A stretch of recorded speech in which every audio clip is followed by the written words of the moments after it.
Hello! Welcome back to my YouTube channel's English Learning with Flory. Ngayon, ituturo ko naman sa inyo kung paano magkaroon ng additional channel sa loob ng main channel nyo. So, kung meron na kayong Gmail, meron na kayong YouTube channel, so mag-sign in tayo sa YouTube channel natin. Okay?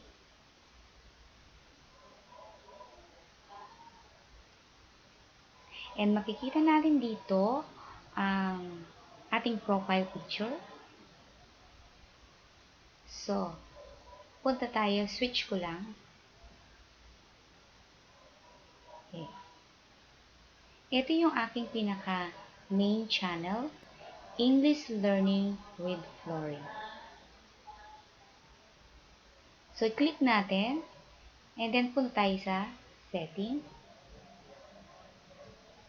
So, sa setting, makikita nyo dito under setting, account. So, your YouTube channel.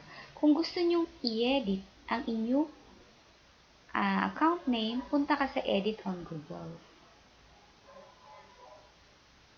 So, ito pipindutin nyo siya. Pipindutin nyo to. So, kaya to ganito, nag-change na kasi ko. So, pag nag-change kayo, 3 beses na kayo nag-change, so after 90 days, nyo ulit pwedeng baguhin yung inyong name account. Okay? So, punta tayo sa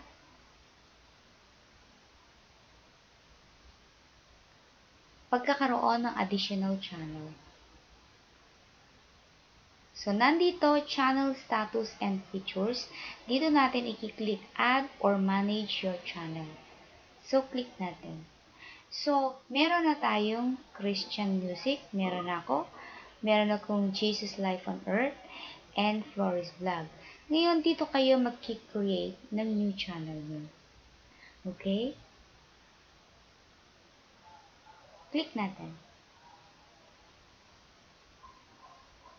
Dito, to create new channel, create a brand account.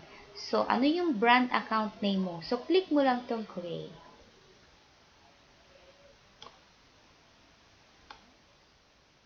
So, ito, makikita nyo, meron akong Christian music and meditation, meron akong Flory's Vlog, at meron akong English Learning with Flory. So, ito, magki-create tayo ng new channel. So, click mo siya. Okay. Brand account name. Okay, lalagyan natin ng Jesus. Wait.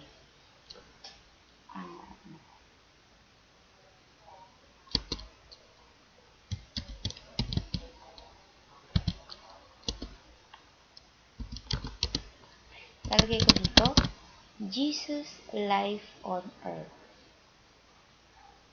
Then, create. So, makikita nyo to create new channel, create brand account. So, kahit ilan ang pwede mong gawin na additional channel under your main channel, so uubra siya. So, makikita ninyo, meron na ako ditong Jesus Life on Earth. So, bumalik tayo, makikita mo dito sa right side J, click mo siya.